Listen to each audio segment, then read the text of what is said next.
ഓം ശാന്തി 18/1/2026 പ്രഭാതമുരളി മധുബൻ. ബാബ്ദാദയുടെ അമൂല്യ മഹാവാക്യങ്ങൾ പിതാശ്രീജിയുടെ പുണ്യ സ്മൃതി ദിവസം രാവിലെ ക്ലാസ്സിൽ കേൾപ്പിക്കുന്നതിന് വേണ്ടി. മധുരമായ കുട്ടികളെ, ജ്ഞാനരത്നങ്ങൾ സഞ്ചിയിൽ നിറച്ച് ദാനം ചെയ്യണം. മറ്റുള്ളവർക്ക് എത്രത്തോളം വഴി കാണിച്ചു കൊടുക്കുന്നുവോ അത്രയും കൂടുതൽ ആശീർവാദം ലഭിക്കും. ഓം ശാന്തി. ശിവബാബയാണ് നമ്മെ പഠിപ്പിക്കുന്നതെന്ന് ദൃഢമായി ഓർമ്മയിൽ വെക്കണം. ശിവബാബ പതിത പാവനനാണ്, സദ്ഗതി ദാതാവുമാണ്. സദ്ഗതി എന്നാൽ സ്വർഗത്തിലെ രാജപദവി നൽകുന്നു. ബാബ എത്ര മധുരമായതാണ്, എത്ര സ്നേഹത്തോടെയാണ് കുട്ടികളായ നമ്മളെ പഠിപ്പിക്കുന്നത്. ബാബ ദാദയിലൂടെ നമ്മെ പഠിപ്പിക്കുന്നു. ബാബ എത്ര മധുരമായതാണ്, വളരെയധികം സ്നേഹിക്കുന്നു. നമുക്ക് ഒരു ബുദ്ധിമുട്ടും നൽകുന്നില്ല. എന്നെ ഓർമ്മിക്കുകയും ചക്രത്തെ ഓർമ്മിക്കുകയും ചെയ്യൂ എന്ന് മാത്രമാണ് പറയുന്നത്. ഹൃദയം ബാബയുടെ ഓർമ്മയിൽ പൂർണമായും നിശ്ചലമാകണം, അതായത് ശീതളമായി മാറണം. ഒരു ബാബയുടെ മാത്രം ഓർമ്മയിൽ ഇരിക്കണം. ബാബയിൽ നിന്ന് ഇത്രയും വലിയ സമ്പത്താണ് നിങ്ങൾക്ക് ലഭിക്കുന്നത്. നിങ്ങൾ സ്വയം പരിശോധിക്കണം, നിങ്ങൾക്ക് ബാബയോട് എത്രമാത്രം സ്നേഹമാണ് ഉള്ളത്. നമ്മുടെ ഉള്ളിൽ എത്രത്തോളം ദൈവിക ഗുണങ്ങൾ ഉണ്ട്. നിങ്ങൾ കുട്ടികളിപ്പോൾ മുള്ളിൽ നിന്നും പുഷ്പമായിക്കൊണ്ടിരിക്കുന്നു. എത്രത്തോളം യോഗത്തിലിരിക്കുന്നുവോ അത്രത്തോളം നിങ്ങൾ മുള്ളിൽ നിന്നും പുഷ്പം സതോ പ്രധാനമായി മാറും. പുഷ്പങ്ങളായി മാറിയാൽ നിങ്ങൾക്കിവിടെ ഇരിക്കാൻ കഴിയില്ല. സ്വർഗം പുഷ്പങ്ങളുടെ പൂന്തോട്ടമാണ്. അനേകം മുള്ളുകളെ പുഷ്പമാക്കുന്നവരെ മാത്രമാണ് സത്യമായ സുഗന്ധം നിറഞ്ഞ പുഷ്പം എന്ന് പറയുന്നത്. അവർ ആരെയും ഒരിക്കലും കുത്തുകയില്ല. ക്രോധവും ഒരു വലിയ മുള്ളാണ്, അനേകം പേർക്ക് ദുഃഖം നൽകുന്നതാണ്. ഇപ്പോൾ കുട്ടികളായ നിങ്ങൾ മുള്ളുകളുടെ ലോകത്തിൽ നിന്നും തീരത്ത് എത്തിക്കഴിഞ്ഞു.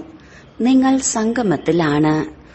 തോട്ടക്കാർ പൂക്കൾ വേർതിരിച്ച് പ്രത്യേക പാത്രത്തിൽ വെക്കുന്നത് പോലെ പുഷ്പങ്ങളായ നിങ്ങളെയും ഇപ്പോൾ സംഗമയുഗമാകുന്ന പാത്രത്തിൽ പ്രത്യേകം വെച്ചിരിക്കുകയാണ്.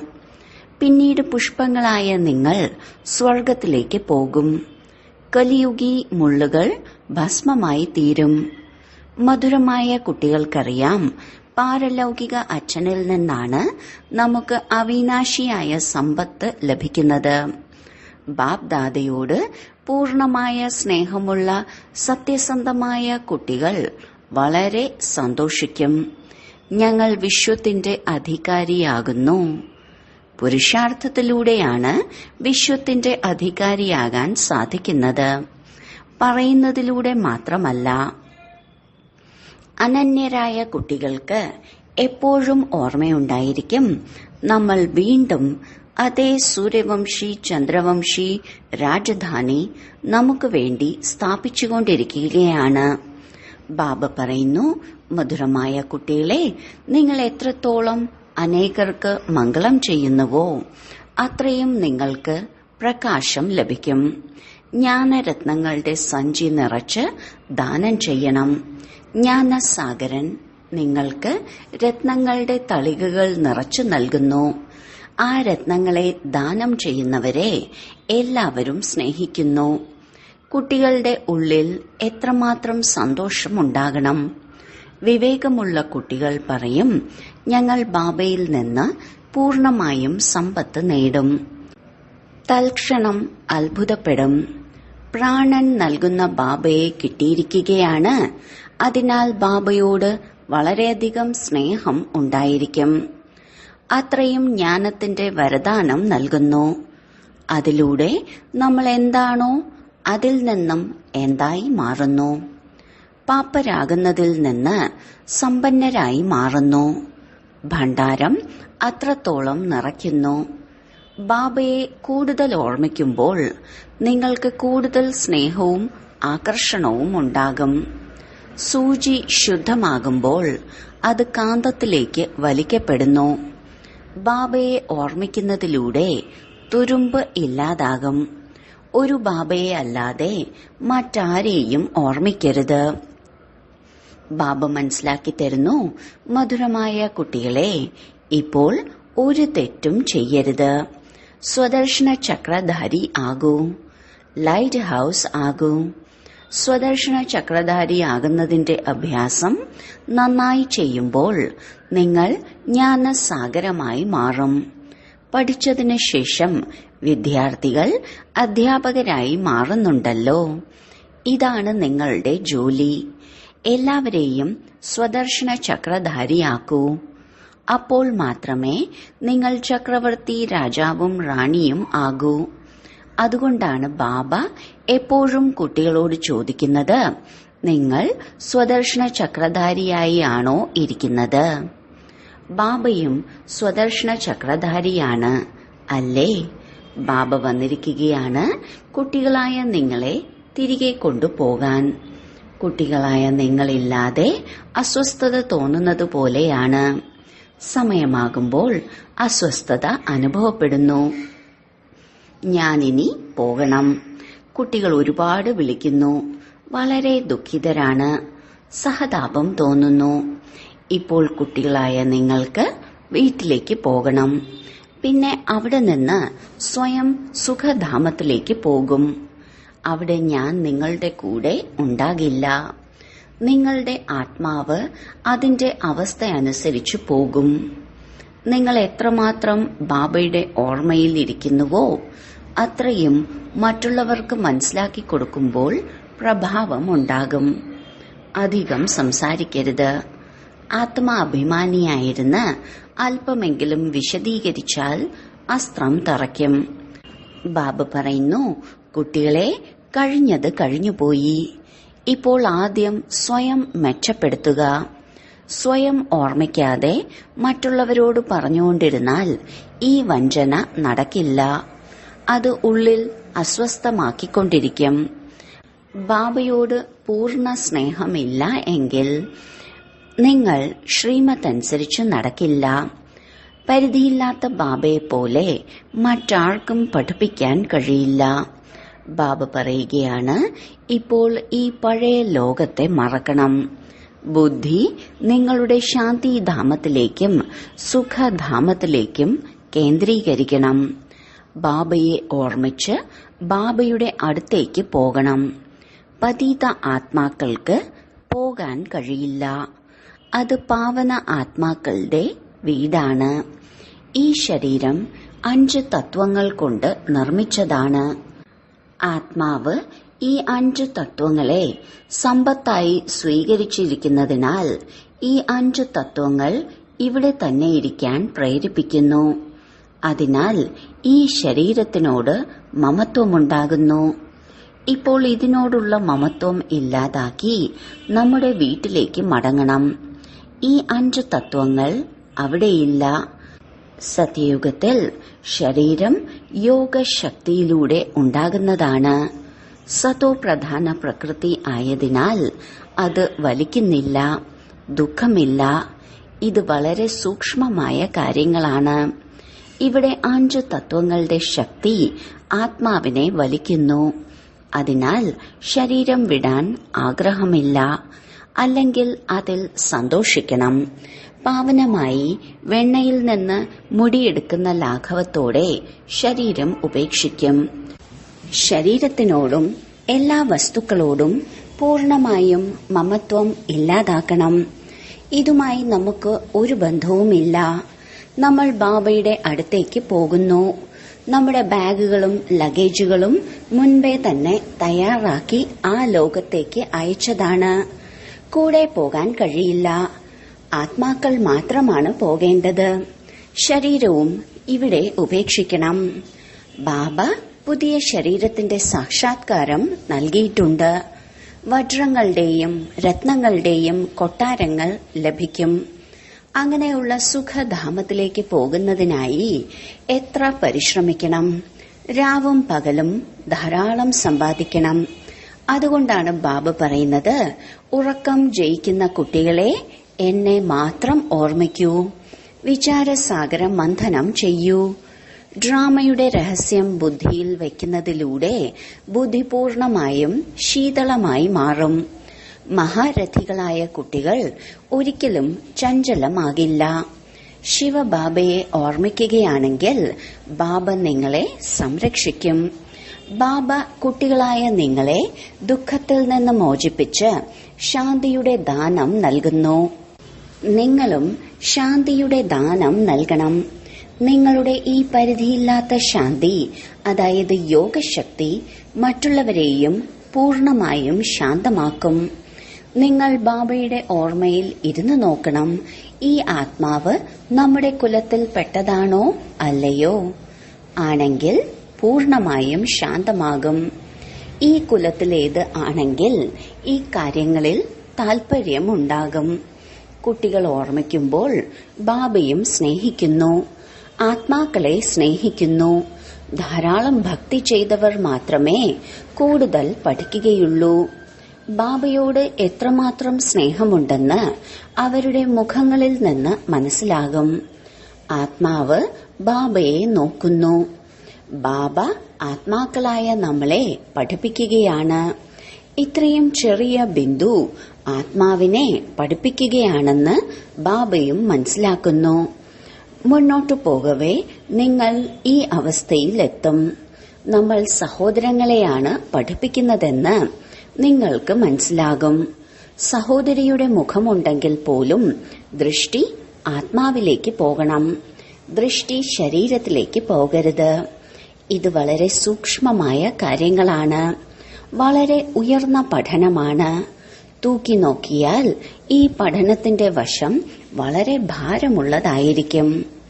ശരി, വളരെ കാലത്തെ വേർപാടിന് ശേഷം തിരികെ കിട്ടിയ മധുരമായ കുട്ടികൾക്ക് മാതാവും പിതാവുമായ ബാബ്ദാദയുടെ സ്നേഹസ്മരണകളും സുപ്രഭാതവും.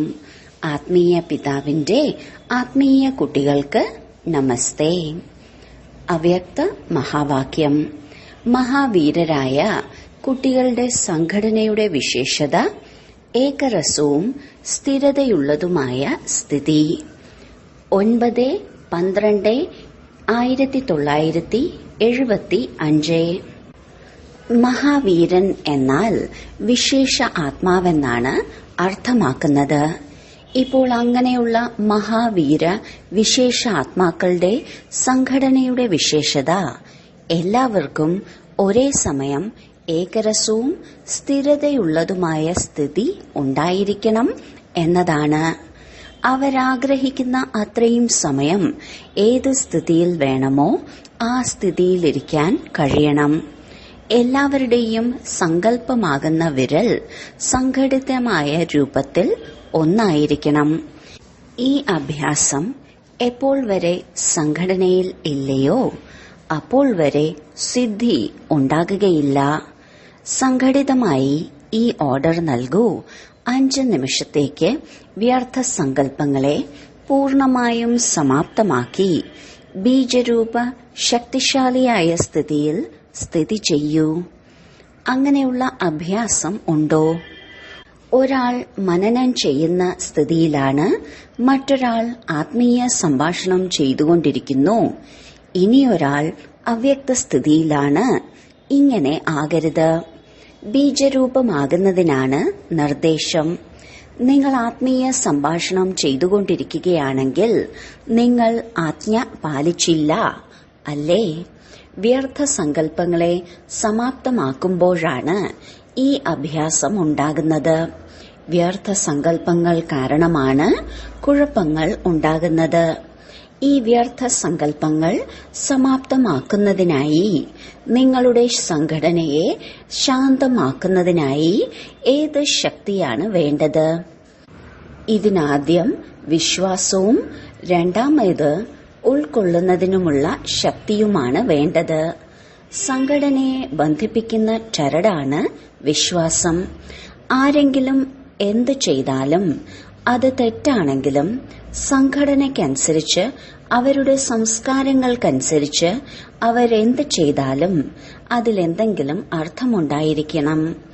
സംഘടിതമായ രീതിയിൽ സേവനം എവിടെയാണെങ്കിലും അവിടെ അവരുടെ സംസ്കാരങ്ങളെ ദയാഹൃദയ ദൃഷ്ടിയോടെ കണ്ടുകൊണ്ട്, സംസ്കാരത്തെ മുന്നിൽ വയ്ക്കാതെ ഇവരിൽ എന്തെങ്കിലും മംഗളം കാണും, ഇവരെ കൂടെ ചേർത്ത് കൊണ്ടുപോകുന്നതിൽ മംഗളമുണ്ട്. സംഘടനയിൽ അങ്ങനെയുള്ള വിശ്വാസം പരസ്പരം ഉണ്ടാകുമ്പോഴാണ് സഫലത പ്രാപ്തമാകുന്നത്. തുടക്കം മുതൽ വ്യർത്ഥ സങ്കല്പങ്ങൾ വരരുത്. ഒരാൾ തന്റെ തെറ്റുകൾ മനസ്സിലാക്കുന്നു, പക്ഷേ അത് പ്രചരിപ്പിക്കുന്നില്ല. പകരം അത് ഉൾക്കൊള്ളുക. മറ്റാരെങ്കിലും അത് വ്യാപിപ്പിച്ചാലും നമുക്ക് വിഷമം തോന്നും. അതുപോലെ മറ്റുള്ളവരുടെ തെറ്റുകൾ നമ്മുടേതാണെന്ന് മനസ്സിലാക്കി അത് വ്യാപിപ്പിക്കരുത്. വ്യർത്ഥ സങ്കല്പങ്ങൾ വരരുത്. അതും ഉൾക്കൊള്ളണം. പരസ്പരം ഇത്രയ്ക്ക് വിശ്വാസം ഉണ്ടായിരിക്കണം. സ്നേഹത്തിന്റെ ശക്തിയിലൂടെ ശരിയാക്കണം. ലൗകിക രീതിയിലും കുടുംബകാര്യങ്ങൾ പുറത്ത് സംസാരിക്കില്ല. അത് കുടുംബത്തിന് ദോഷം ചെയ്യും.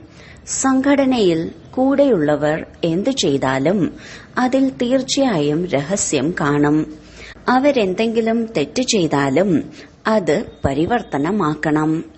രണ്ട് പ്രകാരത്തിലെയും വിശ്വാസം വെച്ച് പരസ്പരം സമ്പർക്കത്തിലൂടെ നടക്കുമ്പോൾ സംഘടനയിൽ സഫലത ഉണ്ടാകും. ഇതിൽ ഉൾക്കൊള്ളുന്നതിനുള്ള ശക്തി കൂടുതൽ വേണം. വ്യർത്ഥ സങ്കല്പങ്ങളെ ഉൾക്കൊള്ളണം. ഭൂതകാലത്തിലെ സംസ്കാരങ്ങളെ വർത്തമാന സമയത്തേക്ക് കൂട്ടിക്കലർത്തരുത്.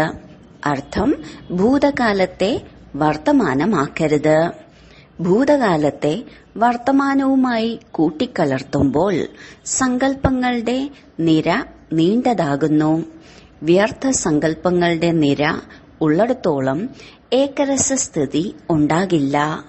മറ്റൊരാളുടെ തെറ്റിനെ നിങ്ങളുടേതാണെന്ന് മനസ്സിലാക്കുക. ഇത് സംഘടനയെ ശക്തിപ്പെടുത്തുന്നതാണ്. പരസ്പരം വിശ്വാസമുള്ളപ്പോഴാണ് ഇത് സംഭവിക്കുന്നത്. പരിവർത്തനം വരുത്താനുള്ള വിശ്വാസമായാലും മംഗളം ചെയ്യാനുള്ള വിശ്വാസമായാലും ഇതിന് തീർച്ചയായും ഉൾക്കൊള്ളുന്നതിനുള്ള ശക്തി ആവശ്യമാണ്. കാണുന്നതും കേൾക്കുന്നതും പൂർണ്ണമായി ഉൾക്കൊണ്ടു. ആത്മീയ ദൃഷ്ടിയും മംഗളത്തിന്റെ ഭാവനയും ഉണ്ടാവണം. അപകാരിക്കും ഉപകാരം ചെയ്യണം എന്ന് അജ്ഞാനികളോട് പറയുമ്പോൾ സംഘടനയിലും പരസ്പരം കരുണയുടെ ഭാവന ഉണ്ടാകണം. ഇപ്പോൾ ആത്മീയ സ്ഥിതിയുടെ അഭ്യാസം കുറവായതിനാൽ സംഘടനയുടെ ഭാവന കുറവാണ്. അത്രയും ശക്തമായ സംഘടന ഉണ്ടെങ്കിൽ മാത്രമേ നിങ്ങൾക്ക് സിദ്ധി ഉണ്ടാകൂ. ഇപ്പോൾ നിങ്ങൾ സിദ്ധിയുടെ ആഹ്വാനം ചെയ്യുന്നു. പിന്നീട് സിദ്ധി നിങ്ങളെ വണങ്ങും. സത്യുഗത്തിൽ പ്രകൃതി ദാസിയാകുന്നത് പോലെ സിദ്ധി നിങ്ങളുടെ മുന്നിൽ തലകുനിക്കും. സിദ്ധി നിങ്ങളെ ആഹ്വാനം ചെയ്യും. ശ്രേഷ്ഠ ജ്ഞാനവും സ്ഥിതിയും ശക്തിശാലിയെങ്കിൽ സിദ്ധി വലിയ കാര്യമാണോ? സദാ ഏകരസസ്ഥിതിയിൽ സ്ഥിതി ചെയ്യുന്നവർക്ക് സിദ്ധി പ്രാപ്തമാകാതിരിക്കുക എന്നത് അസാധ്യമാണ്. ഇതിനായി സംഘടനയുടെ ശക്തി ആവശ്യമാണ്. ഒരാൾ എന്തെങ്കിലും പറഞ്ഞു, മറ്റൊരാൾ അത് സ്വീകരിച്ചു. നേരിടുന്നതിനുള്ള ശക്തി ബ്രാഹ്മണ പരിവാരത്തിന് നേരെ ഉപയോഗിക്കാൻ പാടില്ല. അത് മായയ്ക്കെതിരെ ഉപയോഗിക്കണം. പരിവാരത്തിൽ നേരിടുന്നതിനുള്ള ശക്തി ഉപയോഗിക്കുന്നത് സംഘടനയെ ശക്തമാക്കുകയില്ല. ഏതെങ്കിലും കാര്യം നിങ്ങൾക്ക് അനുയോജ്യമല്ലെങ്കിൽ പോലും പരസ്പരം ബഹുമാനിക്കണം. ആ സമയത്ത് ആരുടെയും സങ്കല്പവും വാക്കുകളും മുറിയരുത്. അതിനാൽ ഇപ്പോൾ ഉൾക്കൊള്ളുന്നതിനുള്ള ശക്തി ധാരണ ചെയ്യൂ. സംഘടിത രൂപത്തിൽ നിങ്ങൾ ബ്രാഹ്മണരുടെ പരസ്പര സമ്പർക്കത്തിന്റെ ഭാഷ അവ്യക്ത ഭാവത്തിന്റേതാകണം. ഫരിഷ്തകൾ അഥവാ ആത്മാക്കൾ ആത്മാക്കളോട് സംസാരിക്കുന്നത് പോലെ ആയിരിക്കണം. മറ്റുള്ളവരിൽ നിന്നും കേട്ട തെറ്റുകൾ സങ്കല്പത്തിൽ പോലും സ്വീകരിക്കരുത്. മറ്റുള്ളവരെ സ്വീകരിക്കാൻ അനുവദിക്കരുത്. അങ്ങനെയുള്ള സ്ഥിതി ഉണ്ടാകണം. അപ്പോൾ സംഘടനയ്ക്കായി ബാബയുടെ ശുഭകാമന പ്രായോഗികമാക്കൂ. ഇതിനായി പ്രത്യേക പുരുഷാർത്ഥവും പ്രത്യേകമായി പരസ്പരം അനുഭവങ്ങളും കൈമാറണം. പ്രത്യേകമായി സംഘടിത രൂപത്തിൽ യോഗത്തിന്റെ പ്രോഗ്രാമുകൾ നടന്നുകൊണ്ടിരുന്നാൽ വിനാശത്തിന്റെ ജ്വാല ആളിക്കത്തും. യോഗ അഗ്നിയിലൂടെ വിനാശത്തിന്റെ അഗ്നി ജ്വലിക്കും. ഓം ശാന്തി. വരദാനം: വ്യക്തത്തിലിരുന്നുകൊണ്ടും അവ്യക്ത ഫരിഷ്ത രൂപത്തിന്റെ സാക്ഷാത്കാരം ചെയ്യിപ്പിക്കുന്ന വെള്ളവസ്ത്രധാരിയും വെള്ള ലൈറ്റ് ധാരിയുമായി ഭവിക്കട്ടെ. വെള്ളവസ്ത്രധാരികൾ ആരാണ്, എവിടെ നിന്നാണ് വന്നത് എന്ന ശബ്ദം ഇപ്പോൾ നാനാഭാഗത്തും വ്യാപിച്ചുകൊണ്ടിരിക്കുകയാണ്. അതുപോലെ ഇപ്പോൾ നാനാഭാഗത്തും ഫരിഷ്ത സ്വരൂപത്തിന്റെ സാക്ഷാത്കാരം ചെയ്യിപ്പിക്കൂ. ഇതിനെ ഡബിൾ സേവനത്തിന്റെ രൂപമെന്ന് പറയുന്നു. മേഘങ്ങൾ നാനാവശത്തും കാണപ്പെടുന്നതുപോലെ നാനാഭാഗത്തും ഫരിഷ്ത രൂപം പ്രകടമാക്കൂ. എവിടെ നോക്കിയാലും ഫരിഷ്തകളെ കാണണം. ശരീരത്തിൽ നിന്ന് വേർപെട്ട് അന്തർവാഹ ശരീരത്തിൽ ചക്രം കറങ്ങുന്നതിന്റെ അഭ്യാസി ആകുമ്പോൾ മാത്രമേ ഇത് സംഭവിക്കൂ. മനസ്സ് ശക്തിശാലി ആയിരിക്കും. സ്ലോഗൻ: സർവഗുണങ്ങളുടെയും ശക്തികളുടെയും അധികാരിയാകുന്നതിനായി ആജ്ഞാകാരിയാകൂ. അവ്യക്ത സൂചന: ഈ അവ്യക്ത മാസത്തിൽ ബന്ധനമുക്തമായിരുന്ന് ജീവൻ മുക്തമായിരിക്കുന്നതിന്റെ അനുഭവം ചെയ്യൂ. ബാബ്ദാദ സദാ സ്വതന്ത്രമായിരിക്കുന്നത് പോലെ ബാബയ്ക്ക് സമാനരാകൂ. ബാബ്ദാദയ്ക്ക് ഇപ്പോൾ കുട്ടികളെ ആശ്രിതരായി കാണുന്നത് സഹിക്കില്ല. സ്വയത്തെ സ്വതന്ത്രമാക്കാൻ കഴിയുന്നില്ലെങ്കിൽ, സ്വയം തന്റെ കുറവുകളിൽ വീണുകൊണ്ടിരുന്നാൽ നിങ്ങൾ എങ്ങനെയാണ് വിശ്വപരിവർത്തകരാകുക?